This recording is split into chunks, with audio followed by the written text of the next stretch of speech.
Sa dami na nag-a-apply bilang nanny sa 4 na taong gulang na si Luna Montefalco, walang tumatagal sa kanilang marangyang mansyon.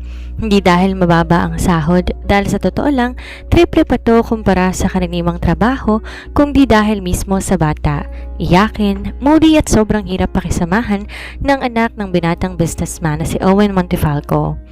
Kahit ang mga sopistikadang nobya ng bilyonaryo ay sumusuko sa bagsik ng ugali nito. Halos mawalan na ng pag-asa si Owen na may babaeng makakatagal sa piling ng kanyang anak hanggang sa dumating si Isabella Marquez. Maganda, matapang at isang magna cum laude, psychology graduate, ngunit pinili nitong maging yaya kapalit ng sahod ng kanyang magdugtong sa buhay ng may sakit na ama. Sa unang pagkakataon, ibang ugali ang pinakita ni Luna. Walang iyak, walang tantrums, walang pagtataboy. Unti-unting nakuha ni Iza ang tiwala at puso ng bata, bagay na kahit si Owen hindi inaasahang mangyayari. Ngunit bakit nga ba mabait ang mailap na si Luna sa bagong nani? Anong misteryo mula sa nakaraan ang nag-uugnay sa kanila? Habang unti-unting nabubunyag ang isang lihim na bilin, isang mapanganib na atraksyon ang mabubuo sa pagitan ng mag-amo. Kaya bang labanan ni Iza ang nararamdaman para sa isang lalaking kilalang babaero at hindi nakokontento sa isang babae? At paano kung isang gabi sa gitna ng unos at nag-aalab na emosyon, tuluyang nawala ang hangganan sa pagitan ng amo at nani? Sinasabing ang mga bata ang pinaka magaling bumasa sa puso ng tao. Hindi sila nadadaya ng tamis ng salita o ng ningning ng salapi. Kaya, nang magtayo ng mataas na paderang 4 na taong gulang na si Luna laban sa mundo, inakala ng lahat na wala nang makatitibag nito. Ngunit ang tadhana ay may sariling dula. Sa likod ng bawat galit, iyak na isang bata ay may pangungulila, at sa likod ng bawat pag-iwas ng isang ama may latay ng pagsisisi. Ang hindi nila alamang sagot sa kanilang mga tahimik na panalangin ay naglalakad na tungo sa kanila, bitbit ang isang lihim na pinagkatiwala ng nakaraan at isang pag-ibig na babasag sa lahat ng kanilang tinakdang hangganan. Narito po ang simula. Nabasag ang katahimikan ng malawak at marangyang mansyon ng mga Montefalco nang umalingawaw ang tunog na nabasag na kristal sa sahig. Kasunod nun ang mataring at matinis na iyak ng isang 4 na taong gulang na bata. Ayoko sa kanya, palayasin mo siya, Papa. Pangit siya, hindi siya kamukha ni Mama. Sigaw ng maliit na si Luna, namumula ang mukha sa galit habang ang maliit na kamooy nakakayom sa gilid ng mamahaling damit. Sir Owen, pasensya na po. Hindi ko na po kaya. Mas mabuting bumalik na lang ako sa probinsya kaysa mabaliw dito. Umiiyak na sabi ng babae bago mabilis kinuha ang kanyang mga gamit at patakbong umalis ng mansyon. Di na inalinta na ang napakalaking sahod na may iwan niya. Napahilot sa kanyang sentido si Owen Montefalco habang nakatayo sa may pintuan ng engrandeng sala. Sa edad na 28, kilala siyang henyo sa mundo ng negosyo. Kaya niyang magpaikot ng bilyon-bilyong piso sa isang pitik lang ng daliri, pasunurin ang matitigas na board member at magtayo ng mga imperyo ng gusali sa buong bansa. Ngunit pagdating sa sariling anak, tila palagi siyang talo. Isang luha ang pumatak mula kay Luna, sapat na para maglahong lahat ng kanyang otoridad.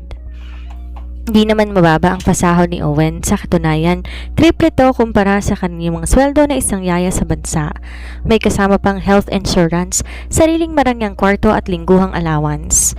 Ngunit walang tumatagal, kahit ang mga sopistikada, magaganda at kilalang mga babae na nagiging nobya ng binatang businessman ay sumuko.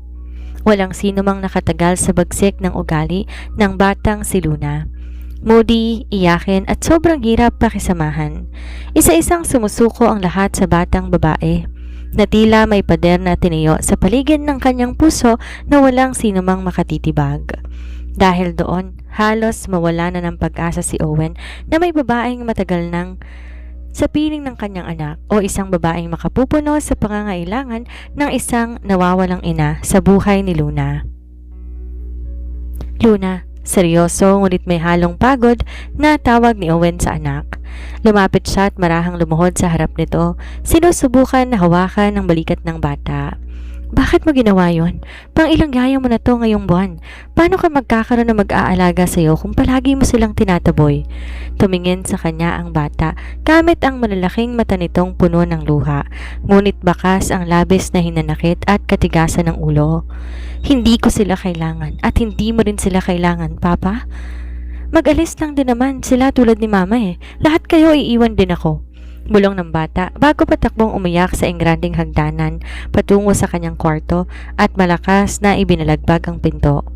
Naiwan mag-isa si Owen sa malawak at malamig na sala na paliligiran ng karangyaan ngunit salat sa katahimikan.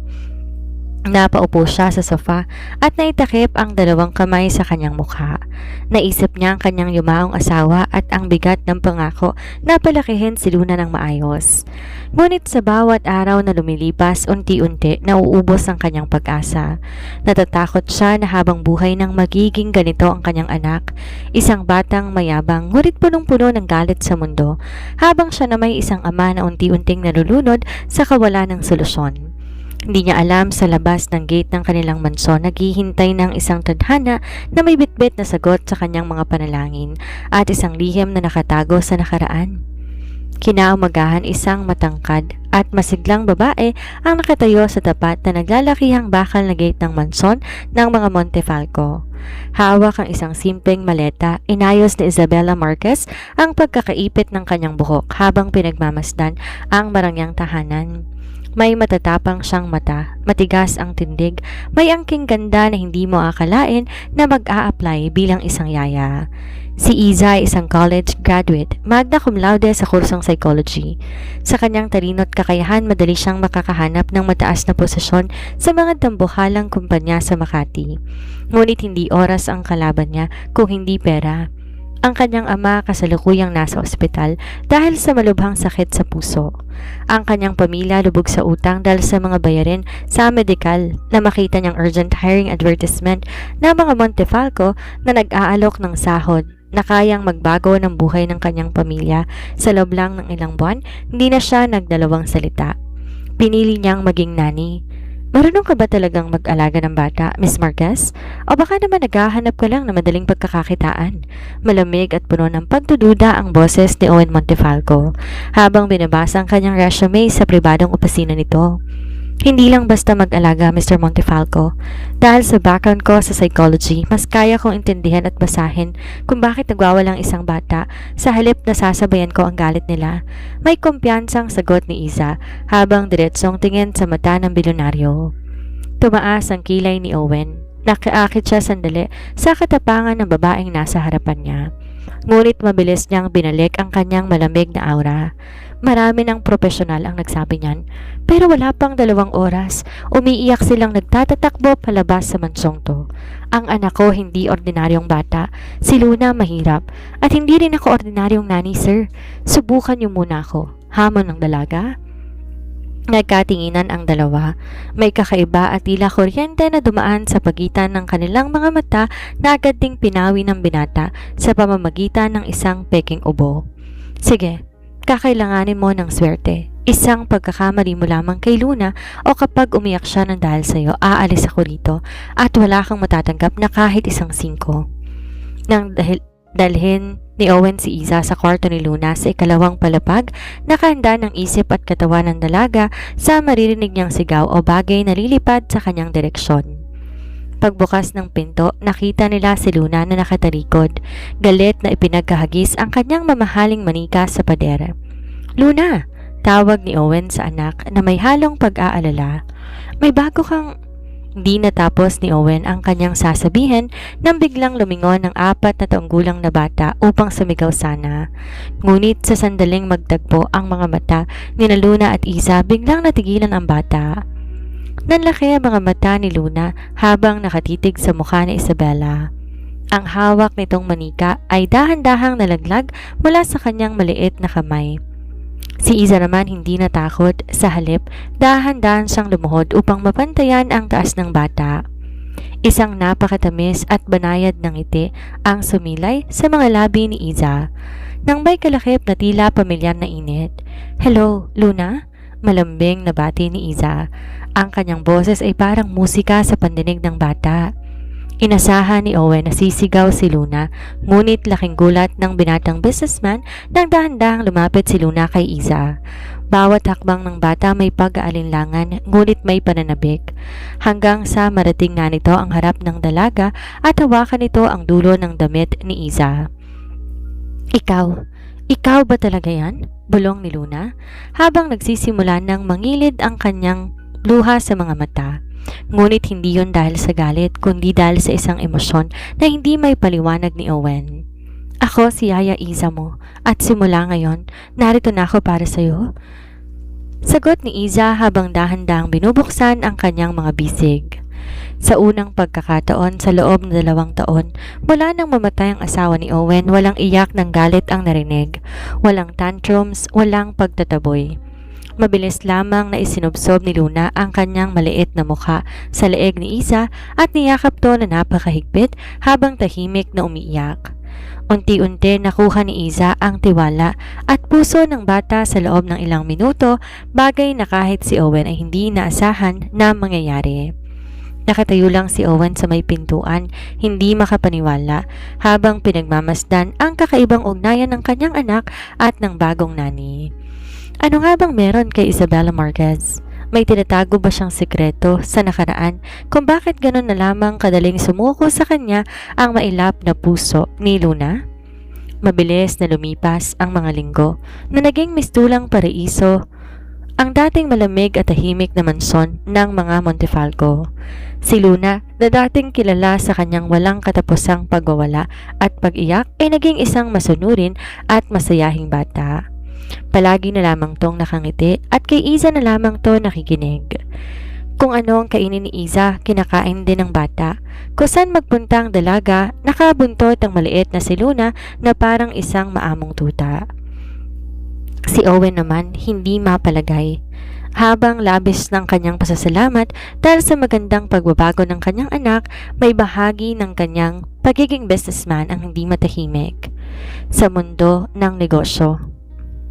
Nagustuhan niyang walang bagay na nangyari nang walang malalim na dahilan ng kapalit.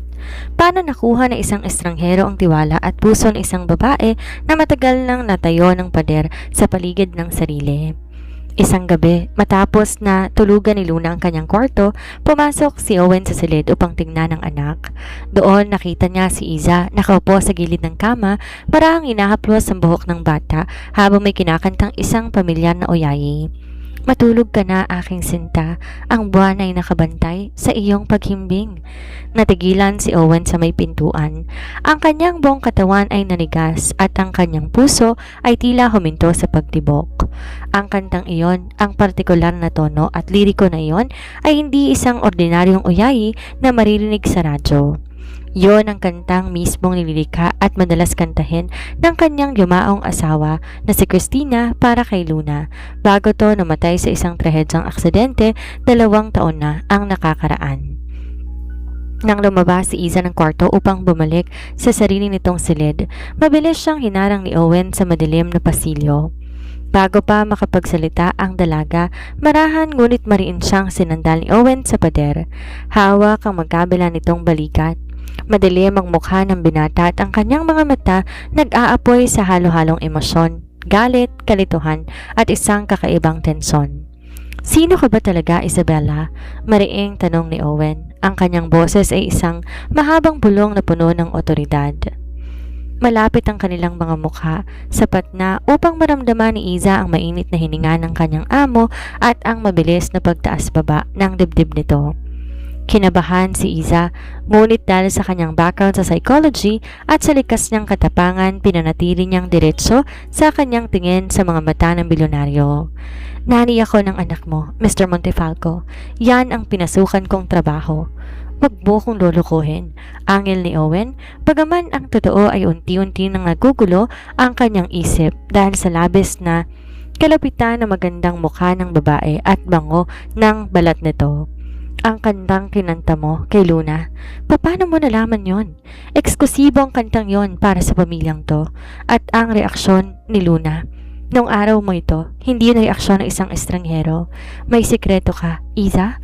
Sabihin mo sa akin ang totoo bago mawala ang pasensya ng isang Montefalco. Huminga na malalim si Iza. Naramdaman niya ang malamig na pader sa kanyang likod at ang mainit na katawan ni Owen sa kanyang harap. Alam niyang hindi niya na matatakasan pa ang matatalas na mata ng lalaki. Oras na para sabihin ito ang bahagi ng katotohanan na matagal niyang inilihim. May sikreto nga, Owen? Seryosong saad ni Iza. Sa unang pagkakataon, tinawag niya ito sa pangalan nito at nagpaputol sa ere ng pagiging mag-amo sa pagitan nila. Hindi ako basta nag-a-apply dito dahil lang sa nakita kong advertisement mo sa internet. Lumawag ang pagkakahawak ni Owen sa balikat ni Iza, ngunit hindi siya lumayo. Anong ibig mong sabihin? 2 taon nang nakakaraan bago namatay ang asawa mo na si Christina sa ospital matapos ang aksidente. Doon din nakarating ang tatay ko sa intensive care unit. Panimula ni Iza habang nagsisimulang mangilid ang luha sa kanyang mga mata.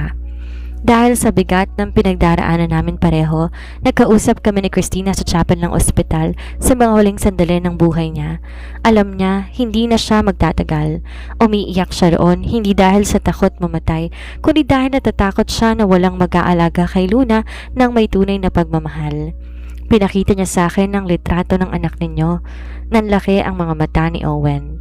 Ang kanyang puso'y nagsimula ng pumalo ng mabilis.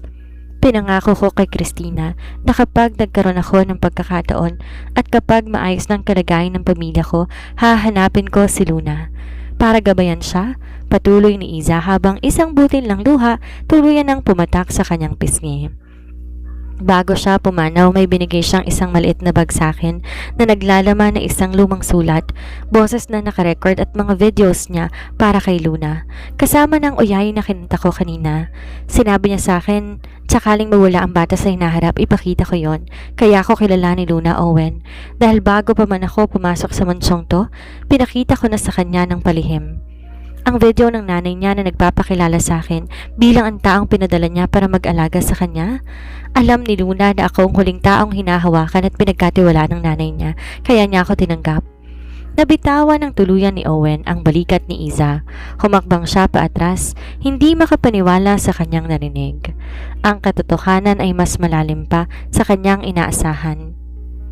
Ang babaeng nasa harapan niya ay hindi na lamang basta isang aplikante na naghahangad ng tripling salapi. Siya ang huling regalo ng kanyang yumaong asawa para sa kanilang pagkakagulong pamilya. Habang nakatitig si Owen sa balikat ni Iza, humakbang siya paatras, hindi makapaniwala sa kanyang mga narinig. Ang katotohanan ay mas malalim pa sa kanyang inaasahan. Ang babaeng nasa harapan niya ay hindi na lamang basta isang aplikante na naghahangad ng tripling salapi. Siya ang huling regalo ng kanyang yumaong asawa para sa kanilang nagkakagulong pamilya. Habang nakatitig si Owen sa umiiyak, ngunit matapang na rin si Iza sa ilalim ng malamlam na ilaw ng pasilyo, naramdaman niya ang isang kakaibang uri ng pagtibok sa kanyang dibdib. Isang mabagal ng natutulog na emosyon ang biglang nagising. Ngunit kasabay ng pag-usbong ng kakaibang atraksyon ay ang takot ni Iza. Kaya ba niyang labanan ang nararamdaman para sa kanyang amo? Gayong kilala si Owen sa labas bilang isang playboy na hindi nakokontento sa isang babae. At paano kung ang lihim na ito ang maging mitsa ng malamig nilang ugnayan? Matapos ang gabing nalaman ni Owen ang katotohanan, tila may malaking pader ang nag-iba sa loob ng mansyon ng mga Montefalco. Ang dating malamig at formal na pakikitungo ng bilyonaryo kay Iza ay unti-unting napalitan ng isang malalim na paggalang at ng isang emosyon na hindi niya magawang pangalanan. Hindi na lang basta yaya ang tingin ni Owen sa dalaga. Tuwing gabi, imbes tumiretso sa kanyang opisina upang magtrabaho hanggang madaling araw, mas pinipili na ni Owen na sumabay sa hapunan ni Iza at Luna. Ang malawak dining table na dati ay tahimik at puno ng tensyon, napupuno na ngayon ng tawanan ng bata at mga simpleng kwentuhan. Papa, look! Yaya Iza taught me how to draw a star properly. Pagmamalaki ng maliit na si Luna habang pinapakitang piraso ng papel na may guhit ng isang medyo tabing bituin. Ngumiti si Owen, isang tunay at abot kayang ngiti na matagal nang di nakikita ng kanyang mga tauhan sa kumpanya. Wow, that's beautiful, sweetie. Mukhang mas magaling ka pa nga sa papa. Of course, Yaya Iza is the best. Masayang sagot ng bata bago nagpatuloy sa pagkain ng kanyang paboritong spaghetti. Napasulyap si Owen kay Iza. Nanong mga sandaling yon ay abala sa pagpupunas ng sarsa sa gilid ng labi ni Luna. Habang nakatitig sa banayad na mukha ng dalaga, naramdaman ni Owen ang mabilis na pagtibok ng kanyang puso. May kung anong init na humahaplos sa kanyang dibdib. Sa tuwing nakikita kung paano alagaan ni Iza ang kanyang anak, ang ganda nito ay hindi tulad ng mga sopistikadong modelo ng artistang madalas niyang i-date noon. Ang ganda ni Iza ay merong kasamang kapayapaan. Salamat, Iza. Biglang bulong ni Owen nang sandaling magtagpo ang kanilang mga mata. Bahagyang nagulat si Iza, ngunit ngumitito ng bahagya. Trabaho ko po ito, Mr. Montefalco. I told you, outside office hours, just call me Owen. Pagtatama ng binata, ang boses ay naging mas malalim at malambing. Naiwas ng tingin ni Iza, naramdaman ng pamumula ng kanyang mga pisngi. Kahit anong pigil niya sa kanyang sarili, hindi niya maikakaila na aakit siya sa karisma ng kanyang amo. Si Owen ay matalino, makapangyarihan at may angking kakayahan na magpatakbo ng damdamin ng isang babae sa isang tingin lamang. Ngunit may isang tinik sa puso ni Iza, ang reputasyon ng lalaki. Bago siya pumasok sa mansong to, nabasa niya mga balita tungkol kay Owen Montefalco, isang lalaking hindi nakokontento sa isang babae, isang playboy na nagpapalit ng nobya na para nagpapalit lang ng mamahaling kotse.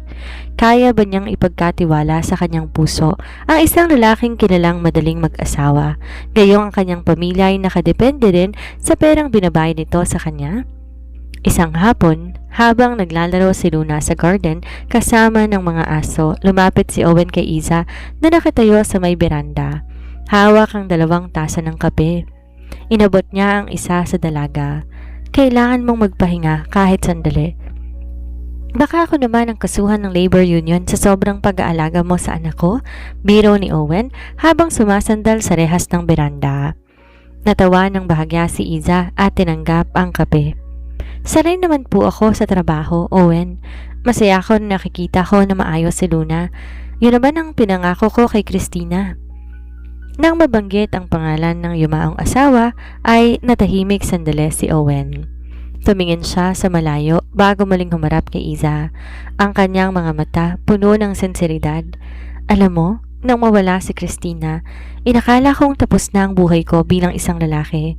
Naging robot ako, puro trabaho, puro negosyo, at ang mga babaeng nakakasama ko, alam kong panandalian lang lahat ng yon dahil walang sino mang nakakaintindi sa sugat na meron kami ni Luna.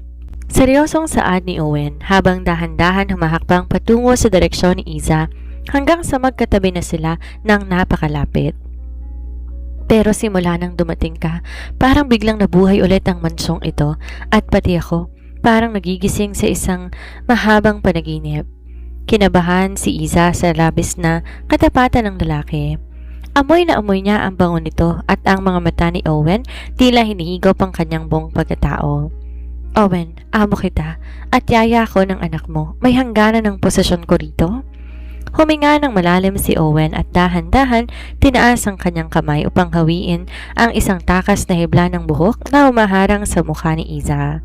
Ang kanyang mga daliri ay marahang dumapo sa pisngi ng dalaga na nagdulot ng tila kuryente na gumapang sa buong katawan ni Iza. Paano kung ayaw ko ng lagyan ng hangganan, Isabella? Bulong ni Owen, ang kanyang mga matay nakatitig sa mga labi ng dalaga. Di nakasagot si Iza. Ang kanyang puso ay sumisigaw na tumakbo palayo upang protektahan ang kanyang sarili. Ngunit ang kanyang katawan ay tila napako sa kinatatayuan, unti-unti na natatalo sa tamis ng presensya ng lalaking bilyonaryo. Hindi nagtagal ang payapang sandali sa mansyon dahil kinaumagahan isang marangyang pulang sports car ang pumarada sa tapat ng pintuan. Bumaba mula ron si Katrina Alcantara, isang sikat na modelo, anak ng isang kasosyo sa negosyo ni Owen at ang pinakahuling nobya ng binata na sumuko sa kamalditahan ni Luna. Pumasok to sa sala na tila ba sa kanya pa rin ang mansyon.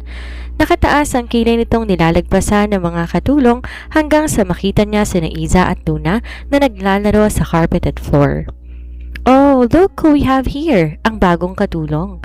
Maarteng wika ni Katrina habang pinapanood si Iza mula ulo hanggang paa gamit ang mapang-aping tingin. Balita ko, tumagal ka raw ng ilang linggo. At paano mo naman napapaamo ang maliit na halimaw na yan? Napatayo si Iza, pinapanatili ang kanyang profesional na tindig. Magandang umaga po, Miss Alcantara. Ako po si Isabella, ang nani ni Luna. I don't care about your name. Mataray na putol ni Katrina. Binalingan niya si Luna na ngayon nakakuyom na naman ang mga kamao at masamang nakatingin sa kanya. Hi Brad, nandito ako para sa papa mo. Huwag mo ako matantrums ngayon dahil wala ang papa mo para iligtas ka. Umalis ka rito, ang pangit mo. Mas pangit ka pa sa mga laruan ko. Biglang sigaw ni Luna habang tumitindig sa harap ni Iza na tila ba pinoprotektahan ng kanyang yaya. Huwag mong aawayin si Yaya Iza. Bad ka. Palayasin mo yan, Yaya. You little... Lalapitan sana ni Katrina ang bata upang hawakan to sa braso nang mabilis na humarang si Iza sa pagitan ng dalawa. Miss Alcantara, pakiusap po. Huwag niyong saktan o sigawan ng bata. Ako mananagot kay Mr. Montefalco kapag may nangyaring masama sa kanya. Matapang na pahayag ni Iza. Diretso at walang takot ang mga mata. At sino ka para pangaralan ako? Isang hamak na yaya lang na binabayaran ng pamilyang to? Taas kamay sana si Katrina para itulak si Iza ng isang baritono at galit na boses ang umalingaw-ngaw mula sa may pintuan. Katrina, bitiwan mo siya. Nakatayuron si Owen, madilim ang mukha, may bitbit na matinding otoridad. Mabilis siyang lumapit at agad na hinila si Iza at Luna sa kanyang likuran, pumesto bilang kalasag ng dalawa. Owen, babe, kadarating ko lang pero ang yaya mo at ang bastos mong anak, pinagtutulungan ako. Pagsusumbong ni Katrina na biglang nagbagong boses, naging malambing at nagmamakaawa. Napanood ko ang lahat sa CCTV mula sa kotse ko, Katrina. Malamig na saad ni Owen na nagpaputla sa modelo. Walang sino man ang may karapatan na pumasok sa buhay ko at pagbanta ng anak ko o ang mga taong nag-aalaga sa kanya. What? Kakampi ka sa yaya na yan? Owen, anong nangyayari sa'yo? Don't tell me. Pinatulan mo ang katulong mo. May halong pandidiri at selos na asik ni Katrina. Kaya ba hindi mo ako tinatawagan dahil sa babaeng yan na mukhang pera? Bago pa man makapagsalita si Owen, si Luna nang sumagot habang nakayakap sa binti ni Iza. Mas maganda si Yaya Iza sa'yo at gusto siya ni Papa. We don't like you. Alis! Katrina, umalis ka na bago ko kanselahin lahat ng kontrata ng pamilya mo sa Montefalco Group. Guard, ihatid ang babaeng to sa labas. Mariing utos ni Owen. Walang nagawa si Katrina kundi ang magmaktol at magmarcha palabas habang natatalisod sa kanyang matataas na sapatos. Nang tumahimik ang sala, hinarap ni Owen sa Iza at Luna. Agad niyang binuhat ang anak na umiiyak na naman dahil sa takot at galit. Shh! It's okay, Luna. Papa is here. Hindi ka naaawayin ng bad girl na yon? Matapos kumalma ang bata at may dala ni Iza sa kwarto nito para magpahinga, bumaba ang dalaga upang kumuha ng tubig sa kusina. Doon ay dinatnan niya si Owen na nakasandal sa may counter, tila malalim ang iniisip. Pasensya ka na sa nangyari kanina, Iza. Basag ni Owen sa katahimikan. Lumapit siya sa dalaga, bakas ang pag-aalala sa kanyang mga mata. Nasaktan ka ba? Hinawakan ka ba niya? Ayos lang po ako, Owen. Sanay ako sa mga ganyang tao, ang inaalala ko lang si Luna. Sagot ni Iza habang iniiwas ang tingin. Ang mga salita ni Katrina tungkol sa pagiging yaya lang na mukhang pera ay nag-iwan ng hiwa sa kanyang dibdib. Reminder to sa kanya kung saan siya lulugar. Napansin ni Owen ang biglaang paglamig ng tono ni Iza. Humakbang siya papalapit at hinawakan ng kamay ng dalaga, pinilit tong humarap sa kanya. Huwag mong pakinggan ang sinabi niya, Iza. Hindi ka lang basta nani rito at lalong hindi ka mukhang pera. Bulong ni Owen. Ang kanyang boses ay puno ng sensiridad na nagpabilis muli sa tibok ng puso ng dalaga. Nagsiselos lang siya dahil nakikita niyang nakikita ko na unti-unti mo nang napapalitan lahat ng espasyo sa buhay namin ni Luna at wala akong balak pigilan ka. Natigilan si Iza. Ang selos na nagmula kay Katrina ay tila nagbunga na isang lantarang pag-amin mula sa kanyang amo. Isang pag-amin na alam niyang magdadala sa kanila sa isang mapanganib ngunit napakatamis na landas. Naging mabigat ang atmosfera sa loob ng mansyon pagkatapos ng eksenang yon kay Katrina. Kahit anong iwas ang gawin ni Iza, paulit-ulit na nagrehistro sa kanyang utak ang mga mapang-aping salita ng modelo. Isang hamak na yaya, mukhang pera. Kahit gaano pa kataas ang kanyang pinag-aralan o kahit pagaano kalalim ang kanyang motibo para kay Luna, ang katotohanan ay nananatiling katotohanan. Naroon siya dahil sa malaking sweldo na siyang magdudugtong sa buhay ng kanyang ama. At si Owen. Si Owen ay isang bilyonaryo na kayang makuhang kahit sinong babae na gustuhin ito. Isang gabi, habang mahimbing na natutulog si Luna, nagtungo si Iza sa malawak na garden ng mansyon upang humingi ng sariwang hangin. Yakap-yakap ang sarili sa malamig na hangin. Nang gabi, di niya napansin ang paglapit ni Owen. Dahan-dahang ipinatong isang makapal na coat sa mga balikat ng dalaga. "Malamig dito sa labas, baka magkasakit ka," banayad na saad ni Owen habang tumatabi sa kanya sa pagtanaw sa mga halaman. "Salamat," marahang tugon ni Iza habang inaayos ang coat. "Bakit hindi ka pa natutulog? Madalas sa ating gabi na pero gising ka pa rin dahil sa mga papeles mo."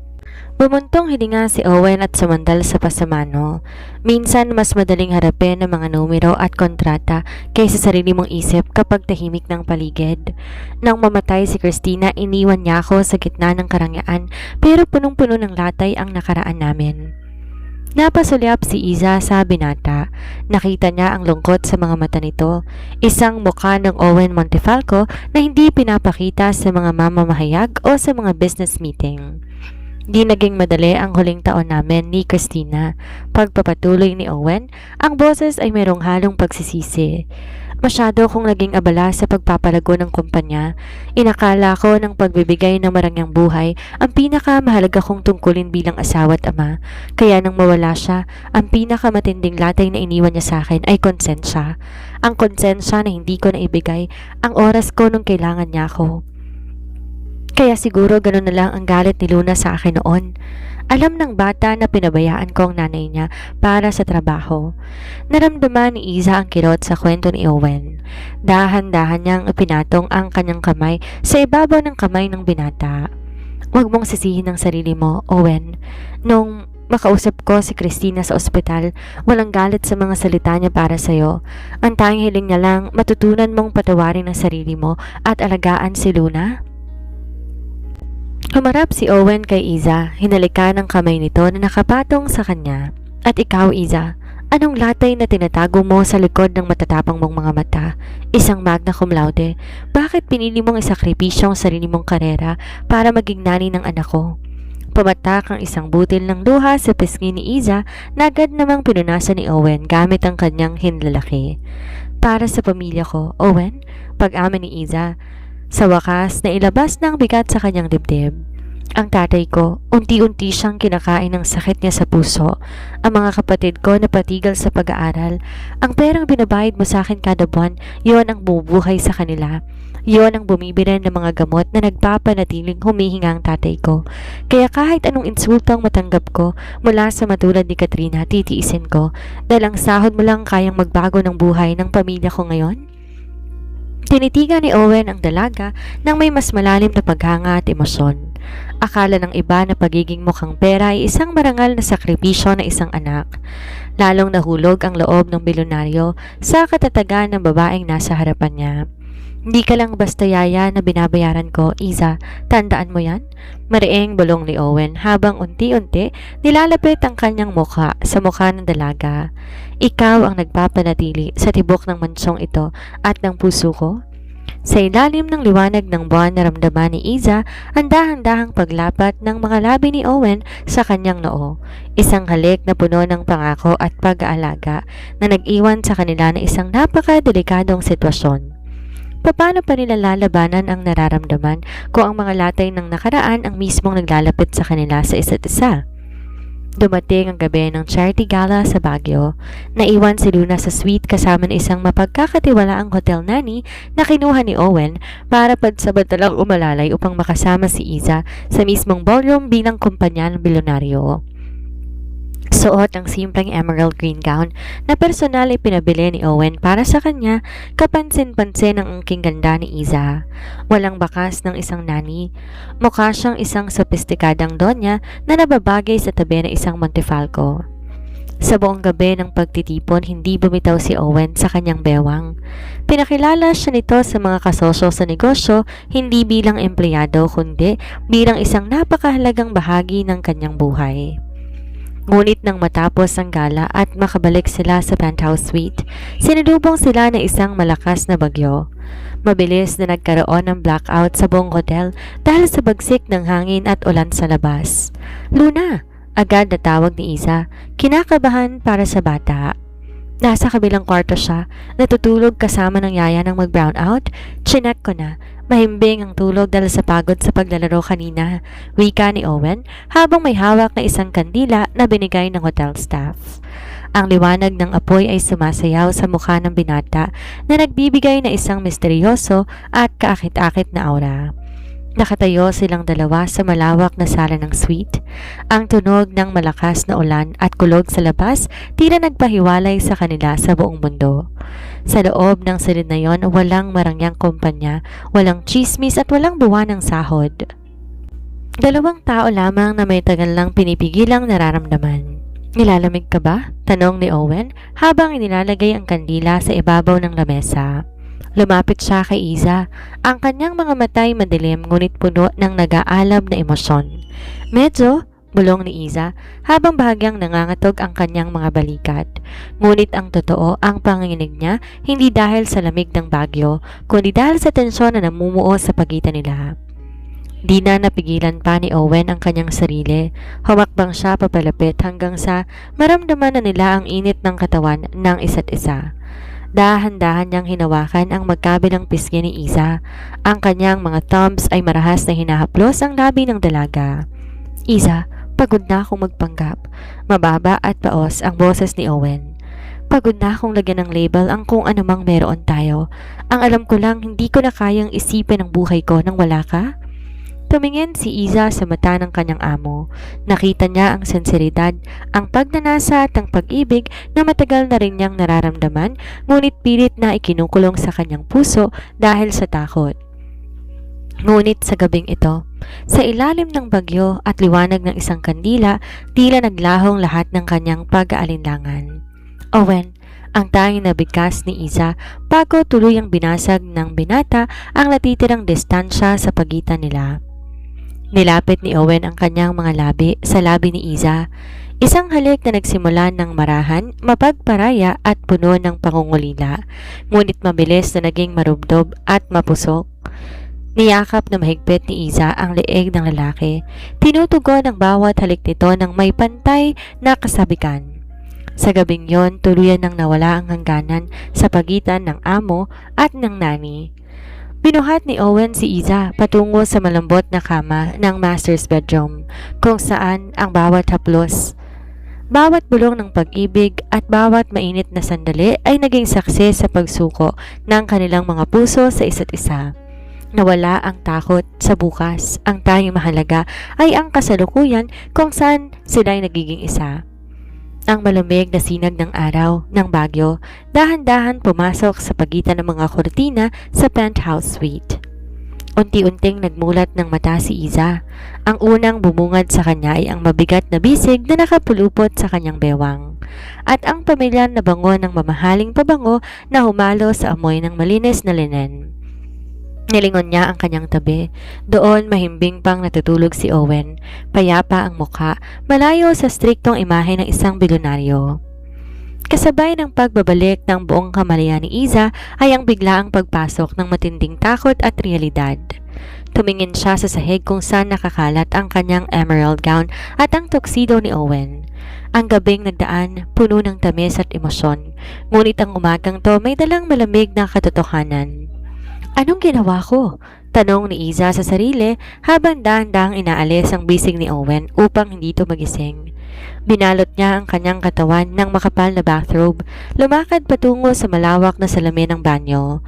Nakita niya ang sarili, ang mga bakas ng halik ni Owen sa kanyang leeg, tila mga permanenteng marka ng paglabag sa isang malaking kasunduan. Siya ay isang nani.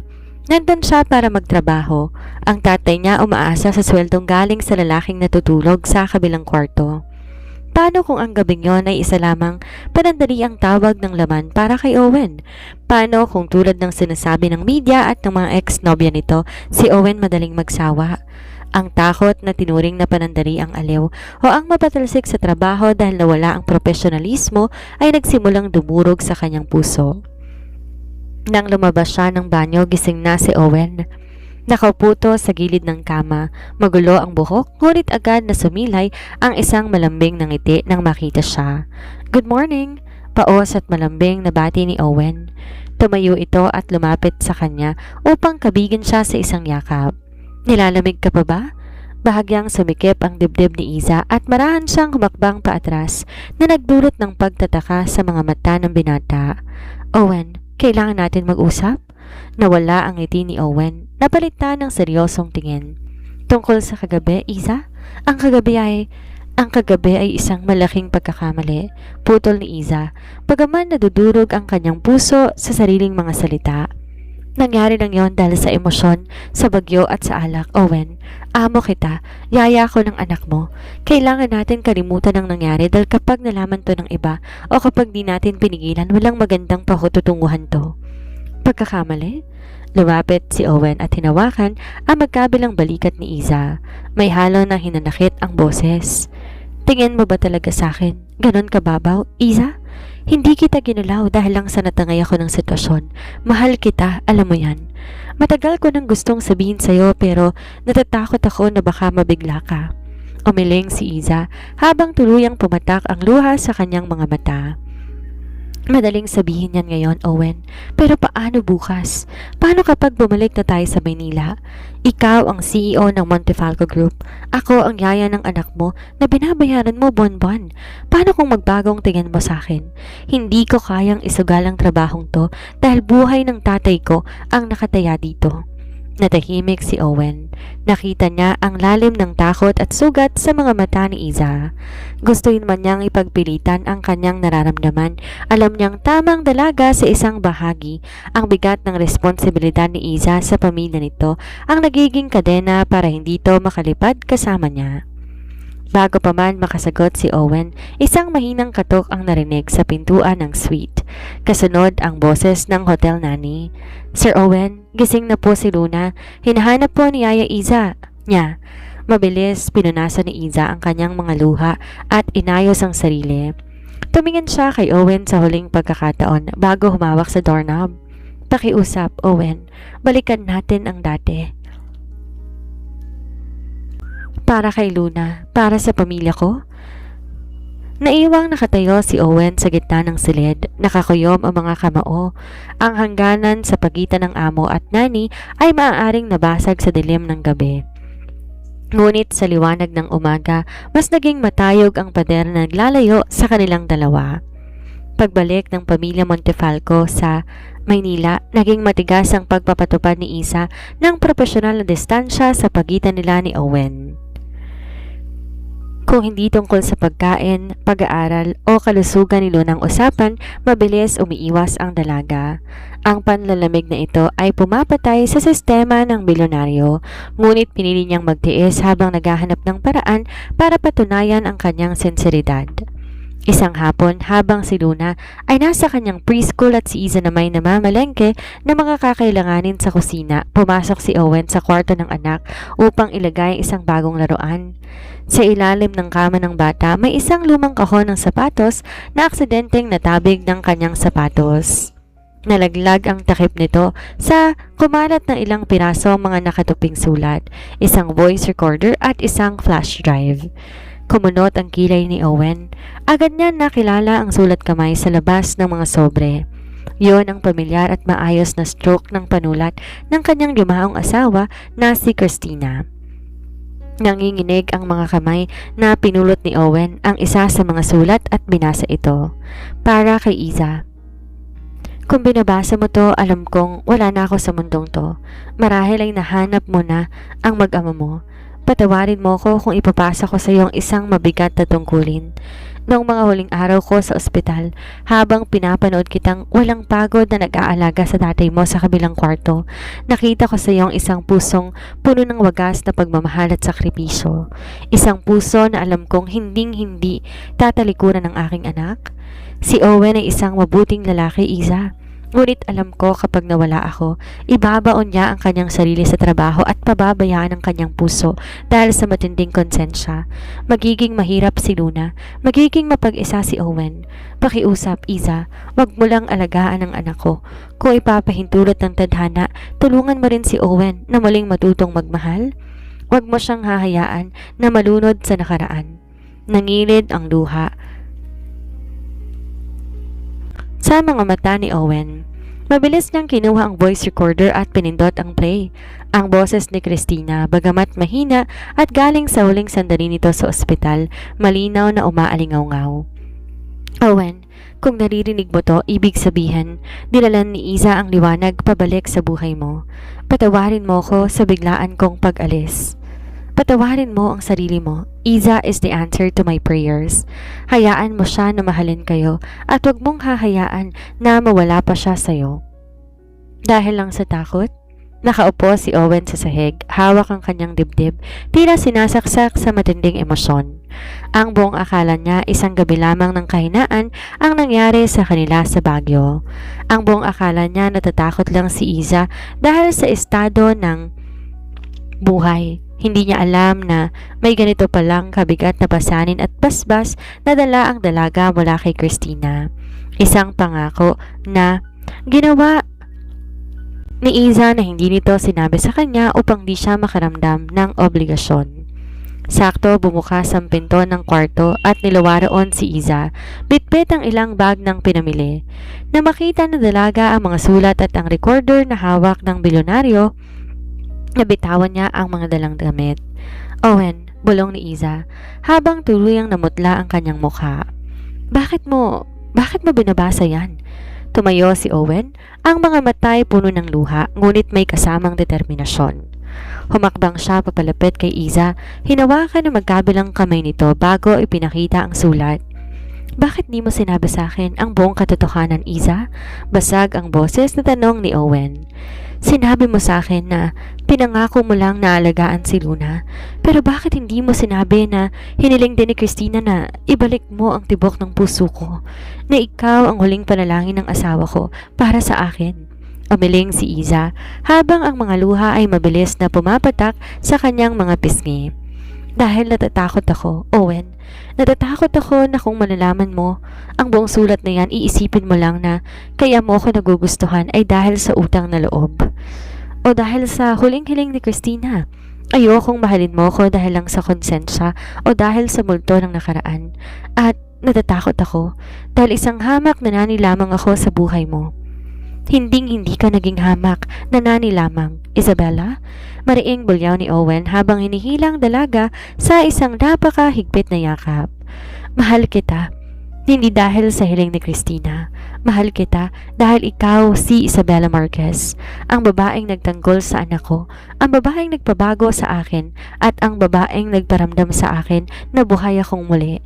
Hindi ito dahil sa nakaraan, Iza. Ito ay dahil sa kasalukuyan at sinaharap na gusto kong buuin kasama ka. Naiyak ng husto si Iza sa dibdib ng lalaki.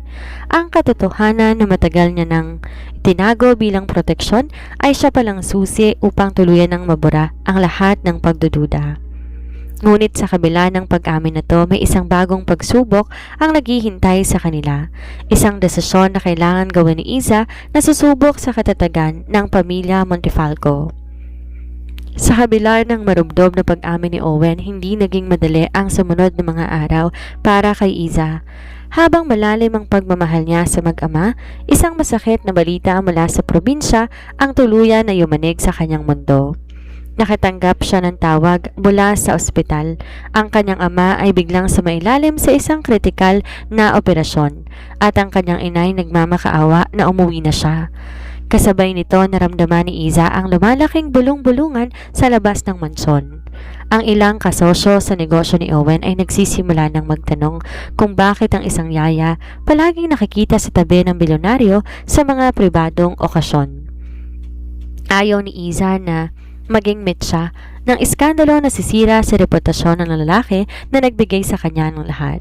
Kaya naman isang gabi, habang si Owen ay nasa isang mahalagang emergency board meeting sa Makati at si Luna ay mahimbing na natutulog, ginawa ni Iza ang pinaka mahirap na desisyon sa kanyang buhay. Inayos niya ang simple niyang maleta. Iniwan niya sa ibabaw ng lamesa sa sala ang susi ng mansyon, ang kanyang huling buwan ng sahod na hindi niya ginalaw at ang isang maikling sulat para kay Owen at Luna. Owen at Luna, patawarin niyo ako kung kailangan kong umalis ng walang paalam. Kailangan ako ng pamilya ko sa probinsya at kailangan ko rin bigyan ng espasyo ang aking puso. Owen, tinupad ko ang pangako ko kay Christina na ibabalik ang liwanag sa inyo. Pero natatakot ako na ang pananatili ko rito ay magdadala ng dilim sa iyong pangalan bilang isang Montefalco. Luna, ang aking munting bituin, palagi mong tatandaan na mahal ka ni Yaya Iza. Magpakabait ka kay Papa? Bitbit ang kanyang maleta, lumabas si Iza sa mansyon habang pumapatak ang ulan. Ang bawat takbang palayo sa naglalakihang bakal na gate ay tila ba nagpapalakas ng kanyang puso. Pinili niyang lumayo mag-isa at naniniwalang ito ang pinakamabuting paraan upang maprotektahan ng pamilya Montefalco mula sa mapanghusgang mata ng lipunan. Kinaumagahan, pagsapit ng alas 7, ang mansyon ay muling binalot na isang pamilyar ngunit mas matinding bagyo. Nasaan si Yaya Iza? Papa, nasaan si Yaya? Angil ng maliit na si Luna habang umiiyak at nagwawala sa sala. Pinagahagis ng bata ang mga unan at ang mga laruan na dati maayos niyang nililigpit kasama ng dalaga. Kakarating lang ni Owen mula sa opisina nang madatnan ang nagkakagulong mansyon. Agad na dumako ang kanyang tingin sa lamesa kung saan nakalatag ang sulat at ang susi. Nang basahin niya ang mga huling salita ni Iza, tila gumuho ang mundo ng bilyonaryo. Sir Owen, ayaw pong kumain ni Luna. Hindi rin po siya nagpapabihis para sa school. Umiiyak na ulat ng isang katulong. Lumapit si Owen kay Luna at sinubukan siyang yakapin ang anak, ngunit ang buong lakas siyang tinulak ng bata. Ang mga mata ni Luna ay puno ng matinding hinanakit at luha. At eksaktong ugali nito 2 taon na ang nakararaan anang mamatay ang kanyang ina. Umalis din siya. Katulad ni Mama, iniwan mo rin siyang umalis. Papa, I hate you. I hate this house. Sigaw ni Luna bago patakbong umakyat sa kanyang kwarto at ibinalagbag ang pinto ng napakalakas. Naiwang nakatayo si Owen sa gitna na naggalat na sala. Hawak ang sulat ni Iza, naramdaman niya ang matinding galit niya sa sarili. Inakalang ang karangyaan at ang kapangyarihan ay sapat na para protektahan ng mga taong mahal niya. Ngunit dahil sa kanyang pagiging pasibo, hinayaan niyang lamunin ng takot ang babaeng nagpabago sa kanilang buhay. Tumingin si Owen sa labas ng bintana kung saan madilim ang kalangitan. Hindi niya hahayaan na matapos ang kwento sa ganitong paraan. Kung kinakailangan niyang talikuran ng kanyang negosyo o suyuri ng buong bansa para lang mahanap si Isabela, gagawin niya. Hindi na siyang Owen na nagpapakulong sa konsensya ng nakaraan. Siya na ngayon ang isang ama at lalaki na handang ipaglaban ang kanyang habang buhay. 3 buwan ang mabilis na lumipas. Sa isang maliit at tahimik na bayan sa Leyte, unti-unting bumabalik sa normal na buhay ang buhay ni Isabela. Ligtas at matagumpay na naoperahan ng kanyang ama gamit ang perang naipon niya mula sa mansyon at kasalukuyan na itong nagpapalakas sa kanilang simpleng tahanan. Si Iza naman nagsimula ng magturo bilang isang part-time guidance counselor sa isang lokal na kolehiyo. Sa panlabas, maayos ang lahat, ngunit gabi-gabi, tuwing nakatingin si Iza sa bituin mula sa kanyang bintana, ang malalaking mata ni Luna at ang malambing na boses ni Owen ang palaging bumabalot sa kanyang isip. Hindi niya kayang burahin ang distansya ang pag-ibig na nakaukit na sa kanyang puso. Isang hapon, habang naglalakad si Iza palabas ng campus, bitbit ang ilang libro, napansin niya ang biglaang paghinto ng mga estudyante at guro sa labas ng gate. Bulong-bulungan lahat habang nakatingin sa isang marangyang itim na SUV na pumarada sa tapat ng kalsada, isang sasakyan na masyadong marangya para sa kanilang maliit na bayan. Bumukas ang pinto ng kotse. Ang unang bumaba ay isang maliit na batang babae na nakadress ng kulay pink. Natigilan si Iza. Nalaglag ang mga hawak niyang libro nang makilala ang bata. Luna, bulong niya. Yaya Iza, sigaw ng bata. Buong lakas sa tumakbo patungo sa kanyang direksyon. Di na napigilan pa ni Iza ang kanyang sarili. Lumuhod siya sa semento, sinalubong na isang napakahigpit na yakap ang bata. Umiyak si Luna sa kanyang leeg, ngunit sa pagkakataong ito. Hindi na to iyak ng galit, kung hindi iyak ng labis na pananabik at tuwa. I miss you, Yaya. Sabi ko kay Papa hindi ako kakain kapag hindi ka namin hinahanap. We found you. Umiiyak na sumbong ng bata habang hinahaplos ang muka ni Iza. Patawarin mo si Yaya, Luna. Mahal na mahal ka ni Yaya. Sagot ni Iza habang pinupunasan ang luha ng bata. Paano naman ako? Hindi mo ba ako papatawarin? Isang baritonong boses ang umalingaw-ngaw sa kanyang harap. Dahan-dahan nagangat ang tingin si Iza. Nakatayo roon si Owen Montefalco. Walang bakas ng mamahaling suit. Nakasuot lang to ng simpleng puting polo. Ngunit ang mga mata nito ay puno ng pagod mula sa mahabang biyahe at nag-aapoy na pagmamahal. Na matagal na nitong kinikimkim. Tumayo si Iza habang karga pa rin ang natutuwang si Luna. Owen, bakit kayo nandito? Paano ninyo ako nahanap? Hahanapin at hahanapin kita, Iza. I don't care about what the society thinks. Putol ni Owen. Ang kanyang boses ay puno ng sinseridad na nagpanginig sa buong pagkatao ng dalaga. Sa loob ng 3 buwan na wala ka, napatunayan ko na ang totoong karangyaan hindi ang perang nasa bangko ko, kundi ang makita kayo ng anak kong masaya. Nag-resign ako bilang aktibong CEO at pinasa ko muna sa board ang pamamahala upang magkaroon ng oras sa pamilya ko. Nandito ako bilang amo mo. Nandito ako bilang isang lalaki na nagmamahal sa'yo. Dahan-dahang ibinaba ni Owen si Luna sa sahig.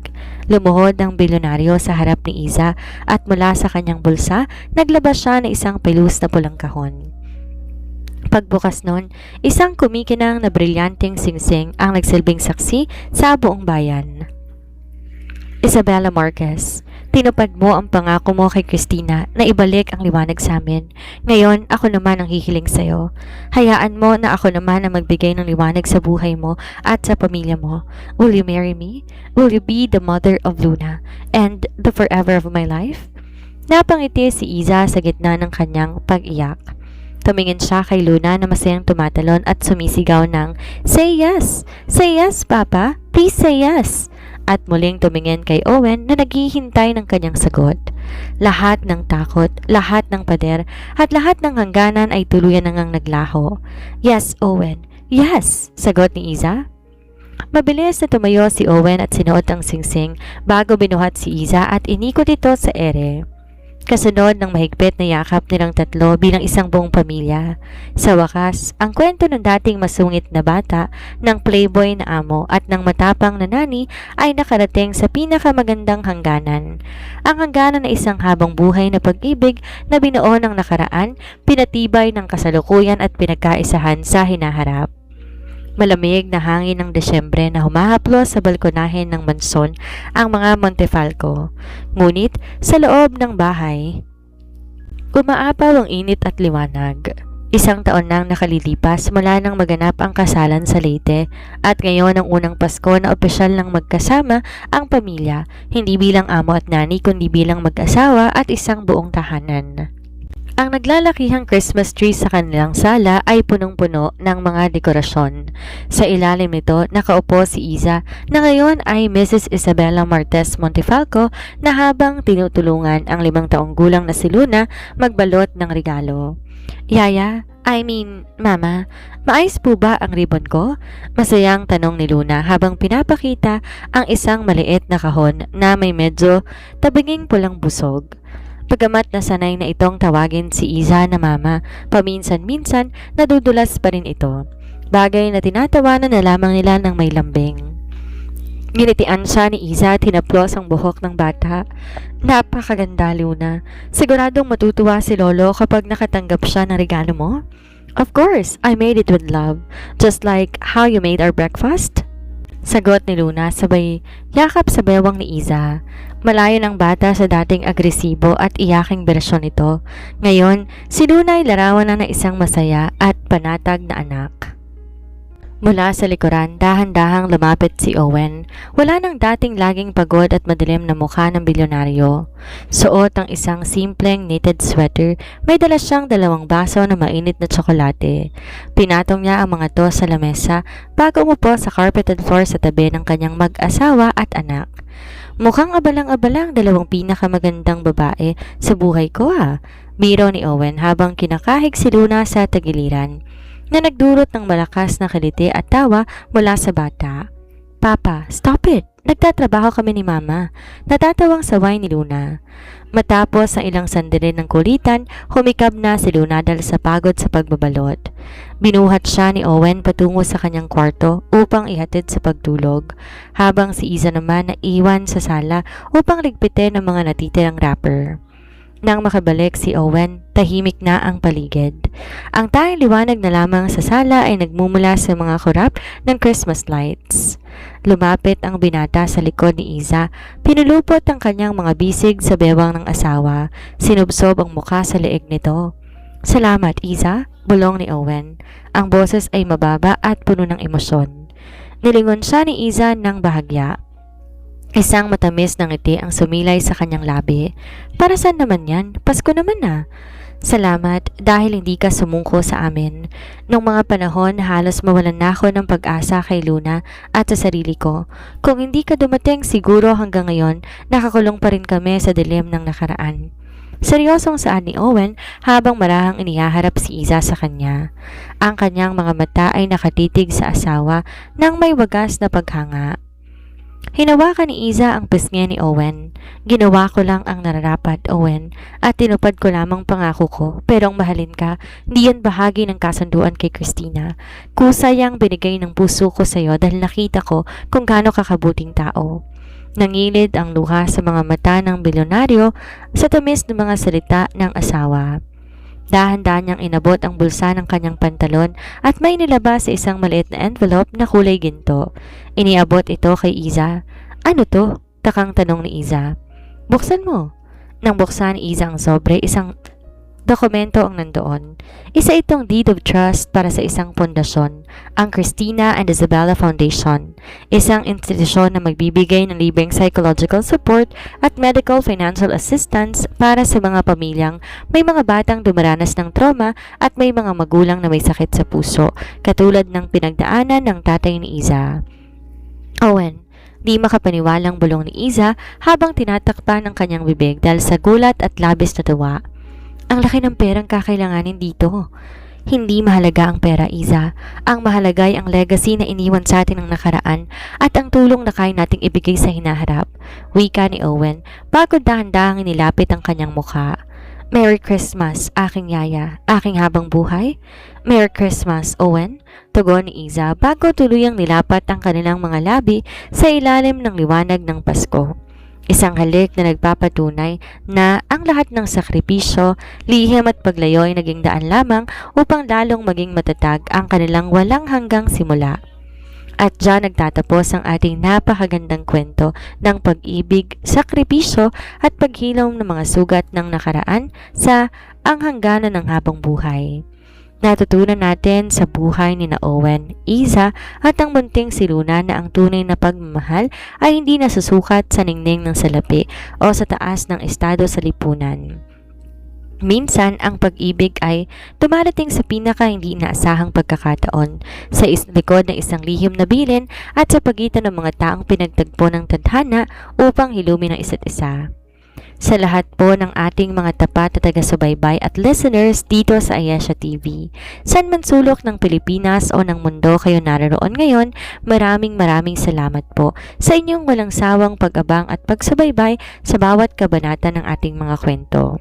Ang inyong mga komento, pag-like at pagbabahagi ng inyong oras ang nagbibigay buhay sa aming programa at higit sa lahat, ang kwentong to ay iniaalay namin ng may buong puso para sa ating mga tinuturing na bagong bayani, ang ating mga kapitapitagang Overseas Filipino Workers or OFW. Katulad po ni Isabella sa ating kwento, alam namin na marami sa inyo ang nag-aaral, may mga matataas na pangarap o may mga profesional na kakayahan. Ngunit pinili ninyong isantabi ang sariling kagustuhan at makipagsapalaran sa ibang bansa. Marami sa inyo ang pumipili na maging domestic helper, nanny o caregiver sa malalayong lugar hindi dahil sa doon lang kayo nararapat, kundi dahil sa wakas, dakila ninyong pagmamahal sa inyong mga magulang, anak at pamilyang naiwan sa Pilipinas. Alam po namin ang bigat ng inyong mga sakripisyo, ang hirap ng pangunila, ang tiis na mga among kuminsan mahirap pakisamahan at ang lungkot na pagiging mag-isa tuwing sasapit ang pinakamahalagang okasyon tulad ng Pasko. Nais po namin na ipaalala sa inyo sa pamamagitan ng Ayesha TV, hindi kayo lang. Ang inyong trabaho ay marangal, ang inyong puso ay dakila at kayo ang sandigan ng inyong mga pamilya. Sana po ang kwento ni Iza at Owen ay nagbigay sa inyo ng inspirasyon at pag-asa na sa kabila ng lahat ng hirap at sakripisyo, may magandang bukas at gantimpala na naghihintay para sa inyong mga pagsisikap. Patuloy po kayong mag-iingat kung nasan man kayong bansa ngayon. Nawa patuloy kayong gabayan at protektahan ng may kapal. Muli, ako po ang inyong lingkod, si Miss Sandra, hanggang sa muling pagbubukas ng pahina ng isa na namang kwento na pupukaw sa inyong mga puso at magpapaiyak sa inyong mga mata. Dito lang sa Ayesha TV.